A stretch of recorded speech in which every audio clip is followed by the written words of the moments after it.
마라나타, 우리 사랑하는 성도 여러분, 반갑습니다. 저는 초대교회 양수용 목사입니다. 벌써 지금 여기 캘리포니아 시간으로 2월 달이 됐고요. 오늘은 월요일입니다. 주일을 지나고 월요일인데, 오늘 여러분들과 함께 저희 성도들과 주일에 나눴던 말씀을 제가 풀어서 이렇게 나누고자 합니다.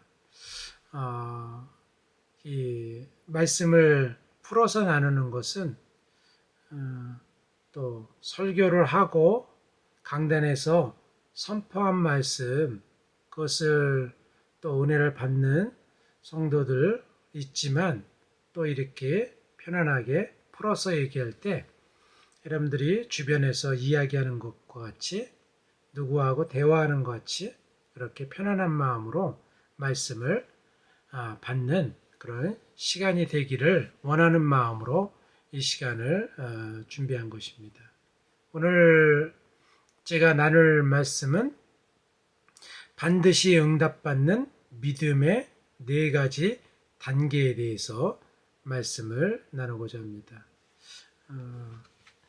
성경 말씀은 마가복음 5장 25절에서 34절 말씀. 제가 한번 성경을 읽도록 하겠습니다. 12해를 혈루증으로 알아온 여자가 있어 많은 의사에게 많은 괴로움을 받았고 가진 것도 다 허비하였으되 아무 효염이 없고 도리어 더 중하여졌던 차에 예수의 소문을 듣고 무리 가운데 끼어 뒤로 와서 그의 옷에 손을 대니 이는 그가 그의 옷에만 손을 대어도 구원을 받으리라 생각함일러라. 이에 그의 혈루 근원이 곧 마름에 병이 나은 줄을 몸에 깨달으니라. 예수께서 그 능력이 자기에게서 나간 줄을 곧 스스로 아시고 무리 가운데서 돌이켜 말씀하시되 누가 내 옷에 손을 대었느냐 하시니 제자들이 여짜오되 무리가 애워싸 미는 것을 보시며 누가 내게 손을 대었느냐 물으시나이까 하되 예수께서 이 일 행한 여자를 보려고 둘러보시니 여자가 자기에게 이루어진 일을 알고 두려워하여 떨며 와서 그 엎드려 모든 사실을 여쭈니 예수께서 이르시되 딸아 내 믿음이 너를 구원하였으니 평안히 가라. 내 병원에서 놓여 건강할지어다. 이 말씀 우리가 잘 아는 말씀이죠. 혈루병 걸린 여인의 이야기입니다. 성경은 우리의 삶의 신앙과 삶의 표준이라고 볼 수 있습니다. 성경에서 우리가 배워야 될 것은 신앙의 원리들을 깨달아야 됩니다. 그래서 신앙의 원리들을 알면요, 우리의 삶에 적용하는데 아주 유용합니다. 여러분들 생각해 보셨어요? 어떤 기도는 응답받고 어떤 기도는 응답받지 못하고 외면당하는 걸까요? 저도 모태신앙으로 믿음 생활을 하고 신학교를 나오고 목회를 하면서 많은 성도들을 만납니다. 그리고 늘 기도하죠. 근데 어떤 기도는 응답받고 어떤 기도는 응답받지 않는가? 신앙인이라면 한 번쯤 생각해보고 간구도 해보고 그런 범직한 그런 물음입니다. 제가 2000년대 초반이었던 것 같은데요. 케네스 해긴이라고 하는 미국의 유명한 목사님이 계십니다. 지금은 작고하셨는데요. 그 목사님의 책을 읽고 신앙의 원리를 새롭게 깨달은 원리들이 있었습니다. 그것을 저의 삶에 적용하면서 제가 그 전에 가졌던 신앙하고는 완전히 다른 믿음의 길을 걸었다고 해도 과언이 아닙니다. 그 중에서 하나가 오늘 마가복음 5장에 있는 이 기사입니다. 이 말씀은 예수님께서 회당장, 영어로는 시나고기라고 그러는데요. 그 회당장에 야이로라고 하는 사람이 있었는데 그 딸의 병이 들어서 고쳐달라라고 예수님께 요청했을 때 예수님께서 그 회당장 야이로의 딸을 고치러 가는 중에 일어난 사건입니다. 12회를 혈루증 앓았다. 혈루증은 오늘날로 병명이 확실히 모르겠는데요. 여자들이 하혈을 하는 것입니다. 계속 피가 나오는 거예요. 그러면은 어떻게 되겠습니까? 건강이 심각하게 망쳐지고 우리가 조금만 피가 나도 멈추지 않으면 어떻게 됩니까? 피가 모자라고 냄새가 나고 정상적인 생활을 할 수가 없었을 것입니다. 이 여인도 이것을 고쳐보고자 많은 의원에게 치료를 받고자 하였으나 치료받지 못했고 갖고 있는 재산도 다 허비하였더라. 그리고 병은 더 깊어만 간 거죠.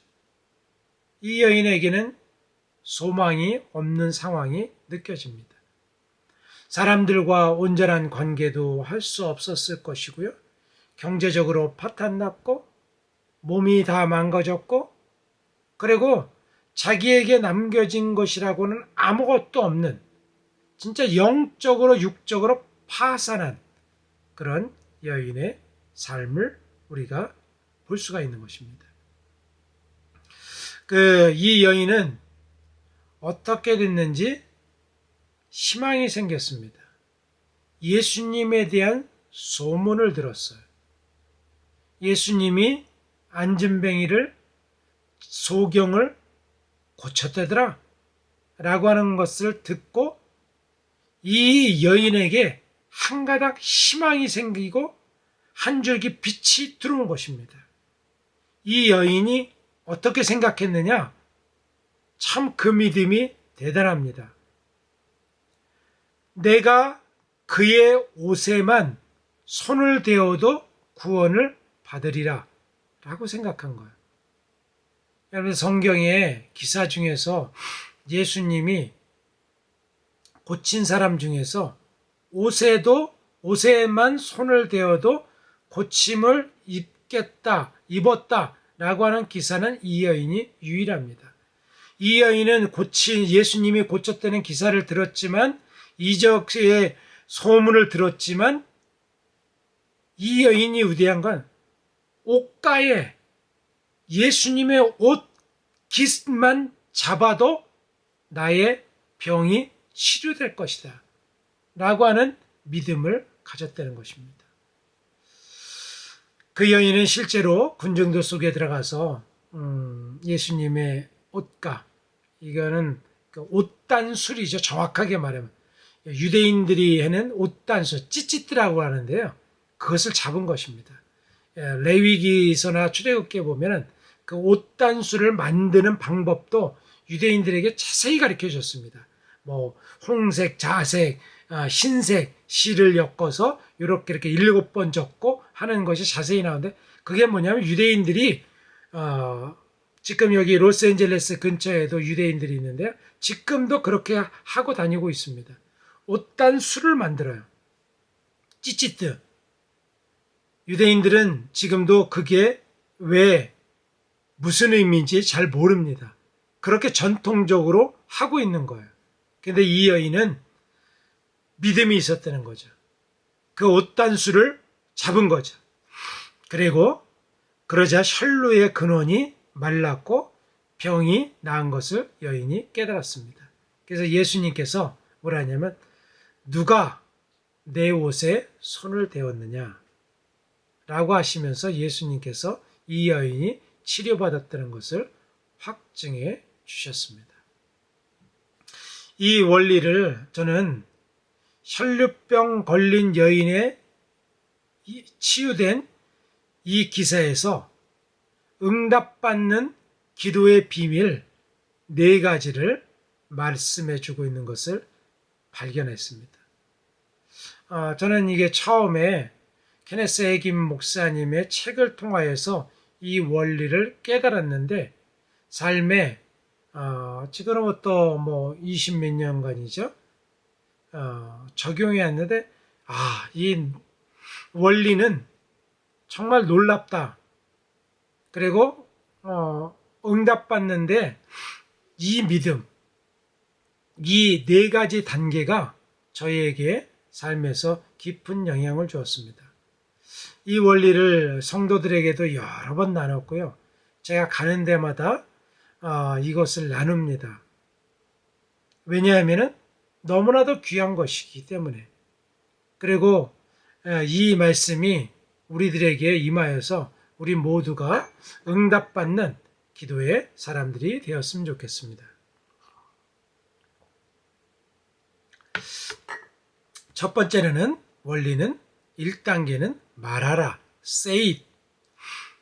우리 성경의 마가복음 오늘 5장에 보면은 27절과 28절이 있는데 원래 이 여인이 한 것의 행동의 순서가 바뀌어 있습니다. 28절에 혈류병 걸린 여인이 이렇게 먼저 생각합니다. 내가 그의 옷에만 손을 대어도 구원을 받으리라 생각함일러라. 이게 먼저예요. 그 다음에 행동한 거예요. 여러분들 우리가 기도를 응답받기 위해서는 사람 쪽에서 할 일이 있고요. 하나님 쪽에서 할 일이 있습니다. 하나님은 우리가 응답받을 수 있는, 복을 받을 수 있는, 성취할 수 있는 그런 길을 활짝 열어놓으셨어요. 그런데 우리가 해야 될 일이 있습니다. 그것을 우리는 가끔 미스해요. 지나칩니다. 그래서 모든 것들을 하나님 탓으로 돌립니다. 아니에요. 하나님은 이미 우리의 기도의 문을 열어놓으셨어요. 열매 맺기를 원하십니다. 응답받기를 원하세요. 그런데 우리가 해야 될 일을 해야 되는 것입니다. 우리의 그 생각한 것이 말로 나오죠. 여러분들 말로 나오는 것을 보면 그 사람의 생각을 알 수 있지 않습니까? 가끔 어떤 사람들이 툭하고 욕을 한다. 생각해 보십시오. 그 사람이 욕을 한다라면 그 사람의 속에 분노와 미움과 시기가 가득한 게 바깥으로 나오는 거예요. 그냥 욕이 나오지 않습니다. 불평이 나온다. 이 안에 있던 생각과 마음에서 나오는 것입니다. 이 여인이 그의 옷에만 대어도 구원을 받으리라 생각한 것은 자신과 대화를 한 거죠. 우리가 기도를 하는 것은 기도의 대상이 누굽니까? 하나님이시죠. 예수님과 하나님과 대화를 하는 거예요. 그것이 바로 기도입니다. 그래서 기도는 특별한 형식이 있다기보다는 주님과 대화를 하는 것입니다. 주님, 오늘 제가 마음이 아픈데요. 이런 마음이 드는데요. 왜일까요? 이 사람이 떠오르게 된 건 왜죠? 자기의 마음을 솔직하게 주님과 대화하는 것입니다. 기도를 어렵게 생각하고 특별한 장소와 시간과 이런 것들만 생각하시기 쉽습니다. 그것도 중요하지만 기도는 무시로, 성경에는 무시로 기도하라. 무시로 기도하는 것은 계속 생각의 파트너를 주님으로 삼고 기도하라 그러는 것입니다. 우리는 긍정적이든 부정적이든 그것은 우리에게 달려져 있습니다. 이 여인이 만약에 상황이 너무 어렵잖아요. 혈류병 걸렸죠. 재산 다 탕진했죠. 관계 끊어졌죠. 불평이 나올 수 있는 얼마든지 상황이 있었을 것입니다. 내가 예수님을 찾는 것은 소용이 없을 것이다. 이미 나는 사람들에게 버림을 받았어. 여태까지 12년 동안 고통을 받아왔어. 저렇게 해갖고 되겠어? 내가 나간다고 무슨 일이 일어나겠어? 이렇게 포기하고 자포자기 할 수 있는 얼마든지 생각은 있었을 것입니다. 그런데 그 여인은 부정적으로 말하지 않았어요. 믿음의 고백을 한 것입니다. 내가 그의 옷자락만 만지기만 한다면 완전히 나을 것이다. 예수님의 손을 잡고 예수님이 나를 안수하기만 하면 나을 것이다. 이렇게 생각한 것이 아니라 살짝 옷자국만 잡아도 나음을 받을 것이다. 라고 생각했다는 거죠. 어느 누구도 그렇게 생각한 사람이 없었습니다. 여러분들 믿음에는요, 한계가 없어요. 주님이 깜짝 놀랄 만한 믿음으로 나가야 되는 것입니다. 다른 사람과 똑같이 교회에서 보는 사람들의 그런 것과 똑같이 하면은 칭찬받을 믿음이 어디 있겠습니까? 잠언 6장에 보면은 믿음의 고백이 얼마나 중요한지를 말씀해 주는데요. 이렇게 말씀하십니다. 내 입의 말로 내가 얽혔으며 내 입의 말로 인하여 잡히게 되느니라. 얽히고 잡히고 그게 뭐라고요? 입술로 말로 그러게 된다는 거죠. 제가 늘 묵상하는 성경 말씀인데요. 민수기 14장 28절 말씀. 여러분들은 꼭 이 성경은 잊지 않으셨으면 좋겠습니다. 가나안 정탐꾼들이 있었을 때에 10명은 불평을 했고 그리고 2명만 긍정적인 답변을 했죠. 그때 밤새 통곡하고 울었던 이스라엘 백성들에게 주님께서 하신 말씀입니다. 민수기 14장 28절. 그들에게 이르기를 여호와의 말씀에 내 삶을 두고 맹세하노라. 너희 말이 내 귀에 들린 대로 내가 너희에게 행하리라. 얼마나 무서운 말입니까? 우리의 말이, 너희 말이 내 귀에 들린 대로 내가 너희에게 행할 것이다. 믿음의 말을 들었으면 믿음대로 행할 것이다. 불평을 들었으면 불평대로 행할 것이다. 죽겠다 죽겠다 하면 네 말대로 죽게 할 것이다. 실제적으로 이스라엘 백성들이 가나안 10명의 정탐꾼들의 그 소식을 듣고 우리는 메뚜기와 같다. 올라가지 못할 것이다. 그 말대로 너희들은 올라가지 못하리라. 광야에서 죽으리라. 얼마나 무서운 말씀입니까? 말하는 것이 믿음의 말이 우리의 믿음에 있는 것들을 대변해 주는 거예요. 우리의 생각을 대변해 주는 것입니다. 우리의 전체에 내가 품고 있는 것을 대변해 주는 거예요. 말은 그냥 해 제끼는 것이 아닙니다. 이 여인은요, 믿음의 고백을 했어요. 우리는 결코 믿음에서 패배하면 안 됩니다. 여러분들, 우리가 대부분 사회생활을 하고 직장생활을 많이 하죠. 그러다 보면 직장생활을 하는 이유가 뭡니까? 돈을 벌기 위해서죠. 그런데 많은 사람들이 경제적인 활동을 하면서 돈이 없다, 부족하다, 이런 말을 많이 합니다. 아, 돈이 없어. 가난해 죽겠어. 미쳐 죽겠어. 아, 망할 것 같아. 이런 말을 하는데 절대로 믿음의 사람들은 그런 말을 하면 안 됩니다. 우리가 없다, 가난하다 하려면 그 사단이 그런 가난의 영, 멸망의 영, 실패의 영들이 비수같이 날라옵니다. 그래서 그것을 우리가 말라요. 주님께서는 내가 온 것은 양으로 생명을 얻게 하고 더 풍성히 얻게 하려 함이라. 여러분들 가난의 영을 물리치고 이 믿음의 사람들이 여러분들 돈에 대해서 굉장히 지혜로워야 됩니다. 그러니까 돈은 나쁜 거야 이렇게 하는 성도들도 있어요. 돈은 나쁜 것이 아닙니다. 물질은 하나님을 위해서 이 땅에 우리가 믿음의 삶을 위해서 우리가 세상에서 꼭 필요한 거예요. 불일 줄 알아야 돼요. 수단으로 삼아야 되는 것입니다. 초대교회 성도들처럼 사도들의 발 앞에 놓아야 돼요.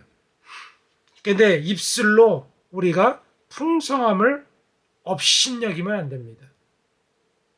만약 우리가 병들었다, 죽겠다, 그렇게 하면은 그런 것이 우리에게 계속 다가오는 거예요.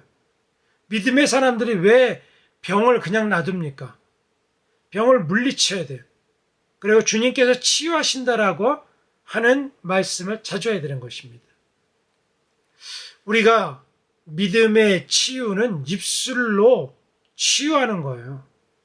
여러분들 치유의 역사가 예수님이 뭐로 치유하셨습니까? 대부분 말로 치유하셨습니다. 병에서 놓여 편안할지어다. 사다라 떠나가라. 그리고 귀신의 잡령들을 물리쳤어요. 여러분들 우리들이 약하다, 죽겠다라고 고백하면 우리 몸속에 있는 병을 키우게 되는 거예요. 우리가 의심하고 두려워하면요, 두려움이 더 커져요. 여러분들 믿음의 사람들을 왜 두려워합니까? 세상에 두려운 게 무엇이 있을까요? 두려운 것은 아무것도 없는 것입니다. 우리는 오직 하나님만 두려워해야 돼요. 늘 부족하다, 가난하다, 쪼들린다 라고 하면은 그 말 때문에 돈이 들어오는 것이 꽉 막히게 되는 거예요. 그걸 풀어야 되는 것입니다. 주님께서는 시편 50편 12절에 이렇게 말씀하십니다. 세계와 거기에 충만한 것이 다 내 것임이라. 세계와 충만한 것이 다 내 것이다. 주님께 이런 고백을 해요. 우리가 기도할 때도 주님, 세계와 충만한 것이 다 주님의 것입니다. 이 자녀에게 허락한 줄 믿습니다. 저에게 부어주시옵소서. 믿음의 고백을 하는 것입니다. 돈이 부족한 것에 대해서 말하면 돈이 들어오는 것을 막고 있는 거예요. 우리의 기도와 말과 삶이 일치하면 환경이 변하고 은혜의 길이 열려지고요, 힘을 얻게 되는 거예요. 이 여인은 먼저 말했습니다. Say it. 두 번째로는 뭘까요? 이 여인이 어떻게 했죠? 말하고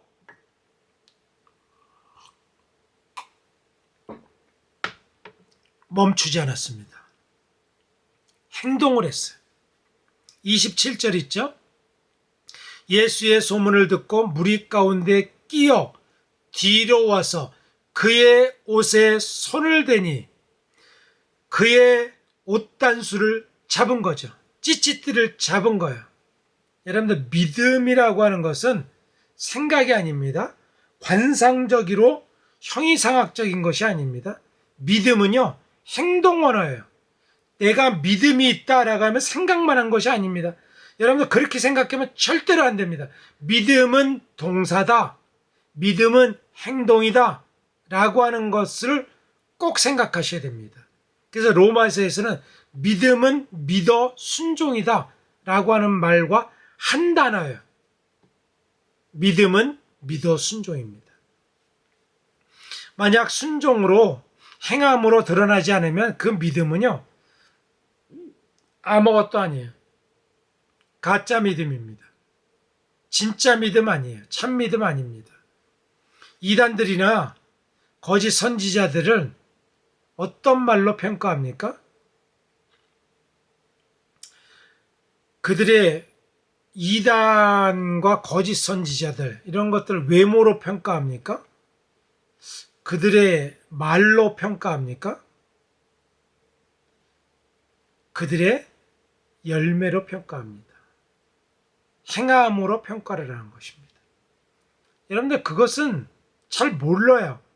뭐 말이나 유튜브나 이런 거를 어떻게 알겠습니까? 그 사람들은. 그 사람들이 행하는 것, 다른 길을 가르치죠. 다른 복음을 가르치죠. 말씀의 잣대에 대봐야 되는 거예요. 베레아 사람들처럼 과연 그러한가를 알아보아야 되는 것입니다.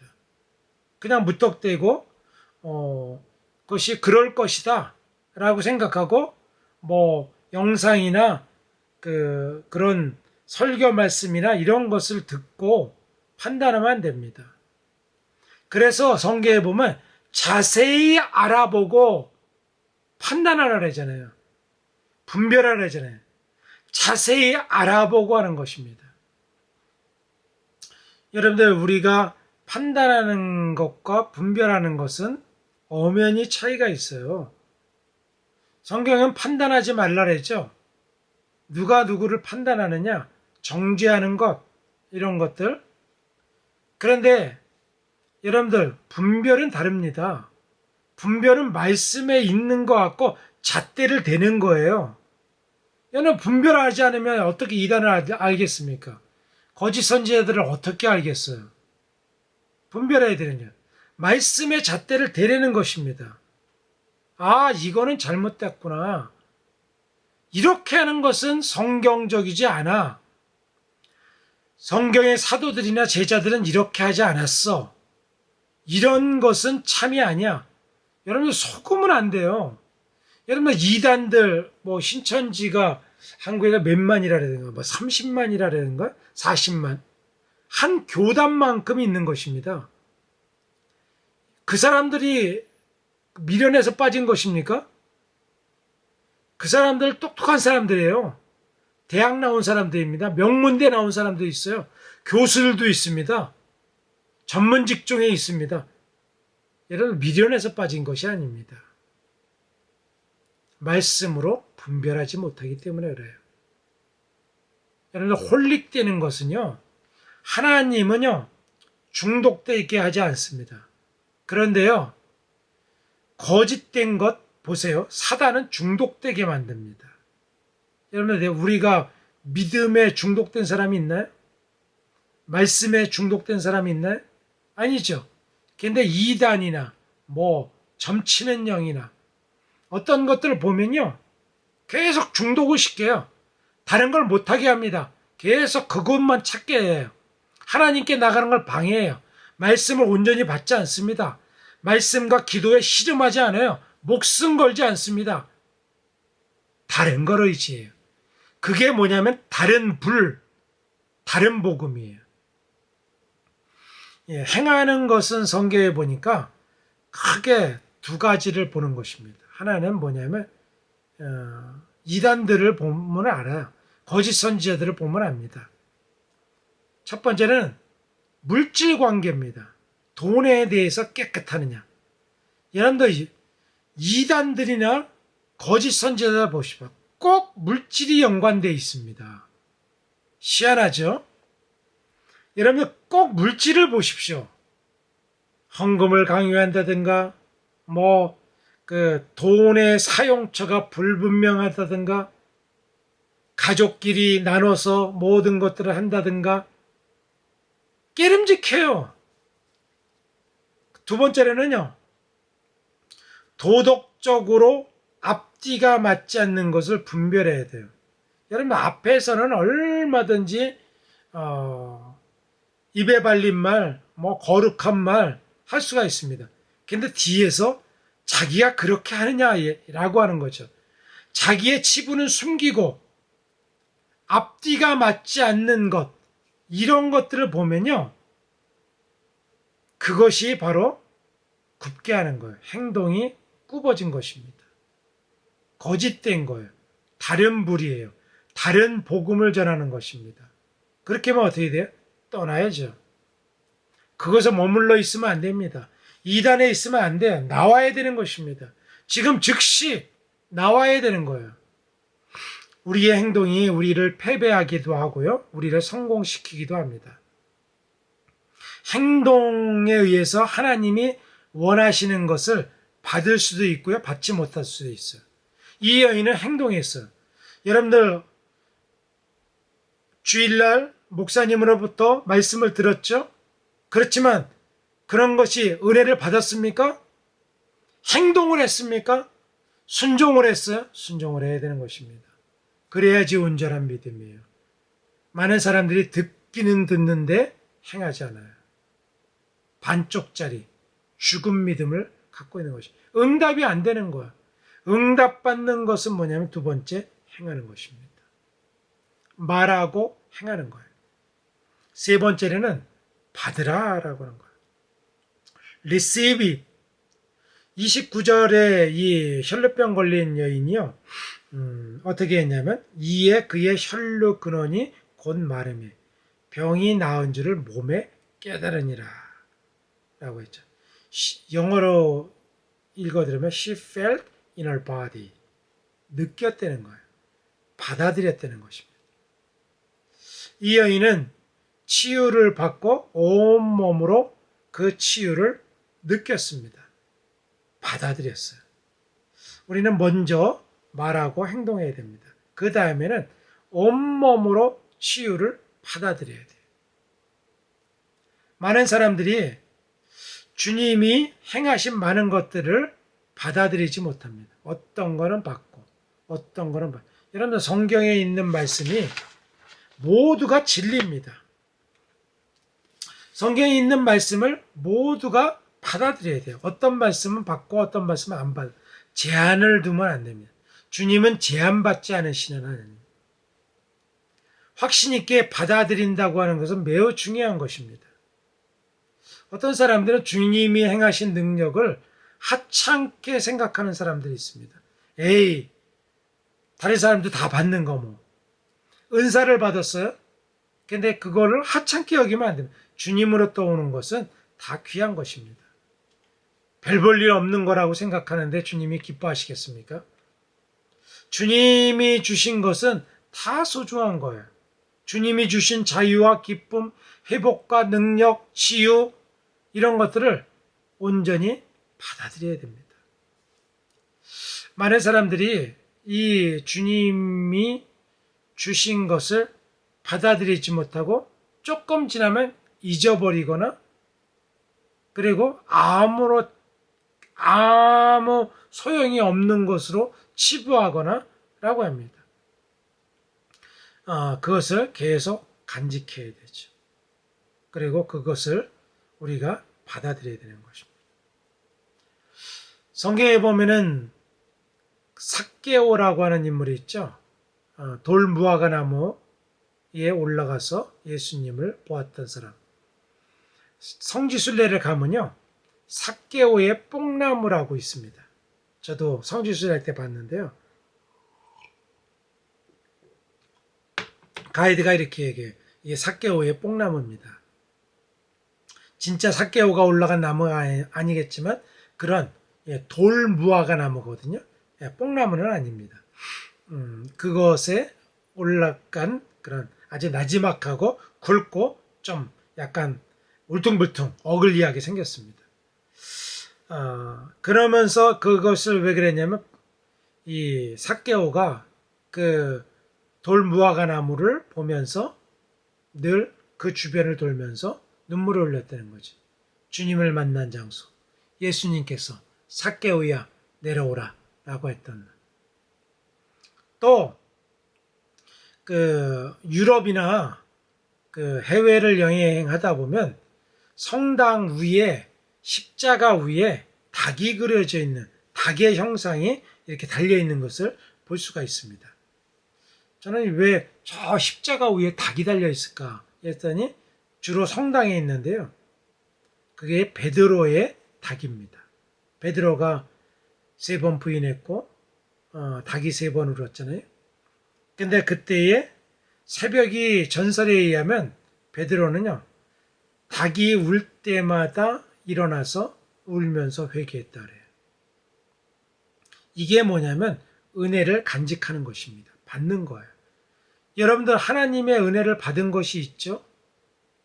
하나님의 은사도 받고 능력도 받죠? 치유도 받았죠? 간직하셨습니까?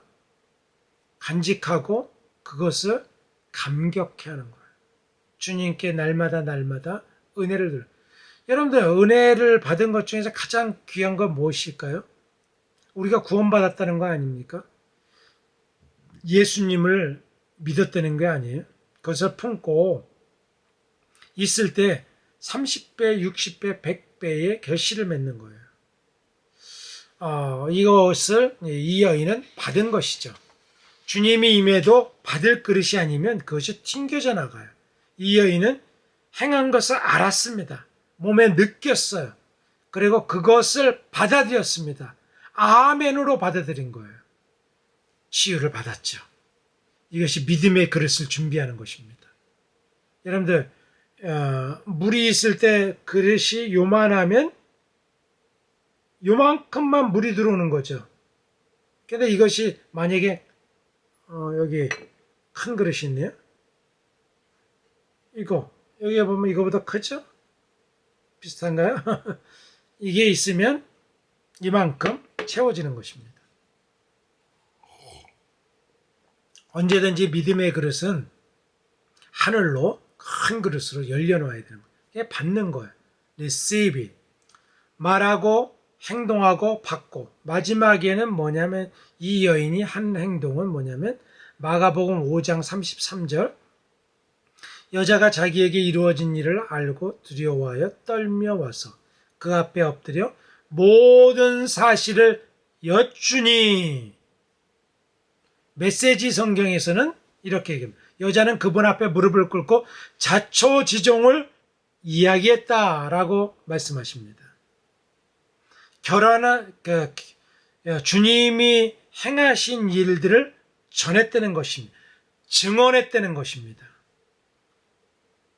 행하신 일들을 간증하고 나누는 것은 매우 중요합니다. 나누지 않으면 누가 알겠습니까? 파장이 약하죠. 그래서 우리가 주님이 행하신 것을 나눠야 돼요. 전해야 돼요. 예수님을 사람들 앞에 커피를 마시거나 그리고 대화를 할 때는 하나님 이야기를 해야 돼요. 하나님 이야기를 전할 때 그것이 파장이 돼서 커지는 것입니다. 사람들의 귀에 들리는 거예요. 그리고 그 사람들이 믿음을 갖게 되는 것입니다. 이것이 바로 우리가 해야 될 일. 첫 번째, 말하고, 행하고, 받고, 전하는 것. 이 원리를 믿음의 사람들은 자기의 삶에서 증언했습니다. 똑같이 적용했어요. 한번 볼까요? 구약에서 하나 보고 신약에서 하나 보겠습니다. 구약에서 만약에 여러분들이 아는 다윗과 골리앗의 기사 아시죠? 골리앗 앞에서 다윗이 먼저 어떻게 얘기합니까? 사무엘상 17장 32절 37절, 주의 종이 가서 저 블레셋 사람과 싸우리이다 말합니다. 다윗이 이르되 여호와께서 나를 사자의 발톱과 곰의 발톱에서 건져내셨은즉 나를 이 블레셋 사람의 손에서도 건져내시리이다 말합니다. 첫 번째는 말해요. 두 번째는 다윗은 거기 말하는 거에 그치 않고 도망간 게 아니에요. 행동합니다. 사무엘상 17장 40절, 손에 막대기를 가지고 시내에서 매끄러운 돌 5을 골라서 자기 목자의 제구 곧 주머니에 넣고 손에 물매를 가지고 블레셋 사람에게로 나가니라. 행동했죠. 말하고 행동한 것입니다. 세 번째는 받았죠. 사무엘상 17장에 보면 이스라엘 자손이 블레셋 사람들을 쫓다가 돌아와서 그들의 진영을 노략하였고 다윗은 블레셋 사람의 머리를 예루살렘으로 가져가고 갑주는 자기 장막에 두니라. 머리를 갖고요, 그 골리앗을 죽인 시체는 처리하고 갑주는 자기 장막에 둔 거죠. 받은 것이죠. 누리는 것입니다. 내가 행했다, 주님께서 행해 주셨다라고 하는 걸 누린 거죠. 네 번째는 전합니다. 사무엘상 17장 58절, 사울이 그에게 묻되 소년이여 누구의 아들이냐? 다윗이 대답하되 나는 주의 종 베들레헴 사람 이새의 아들이니이다 하니라. 다윗이 사울에게 말하기를 마치 요나단의 마음이 다윗의 마음과 하나가 되어 요나단이 그를 자기 생명같이 사랑하니라. 다윗이 사울왕 앞에서 너 누구냐? 어떻게 했느냐? 증언했다는 거죠. 그걸 듣고 요나단이요, 사랑하게 됐어요. 여러분들, 증언할 때 하나님의 역사가 일어납니다. 아무리 작은 은혜를 받아도 하나님께 영광을 돌리고 증언해야 돼요. 하나님 이야기를 하는 것입니다. 구약에서도 이렇고요, 다윗에게도. 신약에서도 한 가지 예만 드리겠습니다. 탕자의 비유 아시죠? 탕자의 비유, 여러분들 모르시는 분이 없을 것입니다. 거기도 네 가지 원리가 똑같이 적용됩니다. 탕자가 재산을 다 허랑방탕하고 아버지께 들어갈 때 첫 번째 말합니다. 내가 아버지께로 돌아가리라. 두 번째 행동합니다. 이에 스스로 돌이켜 아버지께로 가죠. 세 번째는 아버지 집에 가서 누립니다. 받습니다. 아버지 집에서 아들의 의복과 신을 갈아 신고 그 잔치를 받았어요. 누렸습니다. 받아들인 거예요. 그리고 네 번째 전합니다. 아버지가 전하죠. 거기서는 탕자가 아니라 나의 아들은 잃었다가 다시 얻었다 라고 증언하죠. 어떻습니까? 말하고 행하고 받고 그리고 전하는 원리가 삶에서 그대로 적용합니다. 믿음의 사람들에게 적용해요. 우리들은 어떻습니까? 나는 어떻습니까? 나한테도 똑같이 정합니다. 믿음으로 말하고 행동하고 그리고 받고 말하는, 전하는 여러분이 될 때 이 네 가지 원리가 적용되면요, 어떤 기도도 응답받습니다. 어떤 기도도 응답받는 믿음의 성도들 되기를 간절히 원합니다. 여러분들, 이 네 단계를 꼭 승리하시고요. 너무나도 귀한 것입니다. 이건 제 말이 아니고 하나님 말씀입니다. 믿음의 선진들이 이런 기도의 응답을 받았습니다. 이런 기도의 응답을 받고 믿음 안에서 기쁨을 누리는 믿음의 성도들 되었으면 좋겠습니다. 기도하시겠습니다. 사랑의 하나님, 감사합니다. 이 종에게 깨닫게 해주신 이 믿음의 원리를 나눴습니다. 혈류병 걸린 여인이 말하고 행하고 받고 전하였던 그 삶이 우리 성도들의 삶 가운데, 저의 삶 가운데, 우리 교회의 삶 가운데 지금부터 영원토록 함께하게 하시고 역사하여 주셔서 늘 기쁨으로 즐거움과 감사와 감격을 누릴 수 있는 우리 모두가 되게 하여 주시옵소서. 예수 그리스도의 이름으로 기도했습니다. 아멘. 한 주일 동안 편안하시고요. 승리하십시오. 꼭 적용해 보십시오. 여러분들에게도 기적은 일어납니다. 기적의 주인공이 되십시오. 마라나타.